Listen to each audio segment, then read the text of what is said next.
મુખ્યમંત્રી ભૂપેન્દ્ર પટેલ અરવલ્લીની મુલાકાતે અરવલ્લીના બાયડમાં મુખ્યમંત્રીએ સભાને સંબોધન કર્યું છે. બાયડના સાઠબામાં સહકારી જીન ગ્રાઉન્ડ ખાતે સભાનું આયોજન કરવામાં આવ્યું હતું અને ભાજપના ઉમેદવારો માટે મુખ્યમંત્રી ભૂપેન્દ્ર પટેલે પ્રચાર કર્યો.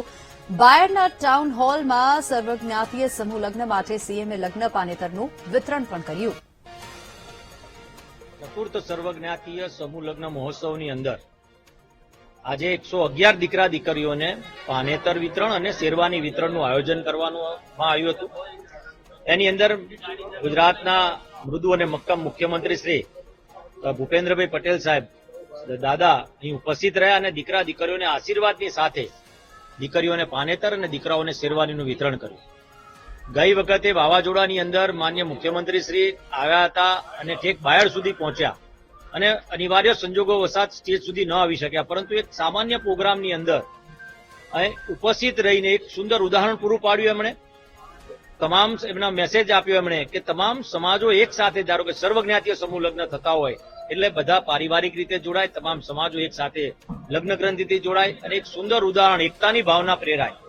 અને સમૂહ લગ્ન એટલે એક તો પૈસા અને પૈસાની દ્રષ્ટિએ જે સામાન્ય માણસ હોય એને દીકરી પરણાવી,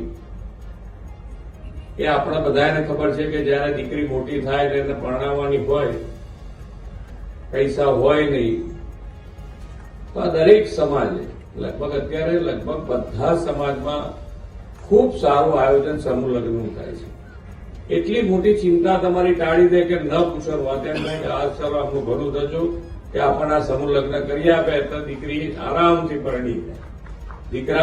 દીકરા માટે એવું નથી, દીકરો અને દીકરી આપણે જુદા પાડીએ એવી વાત નથી, પણ છતાંય એક આપણી સંસ્કૃતિ છે કે આપણે દીકરીઓ માટેનો પ્રેમ એ જુદા પ્રકારનો હોય છે.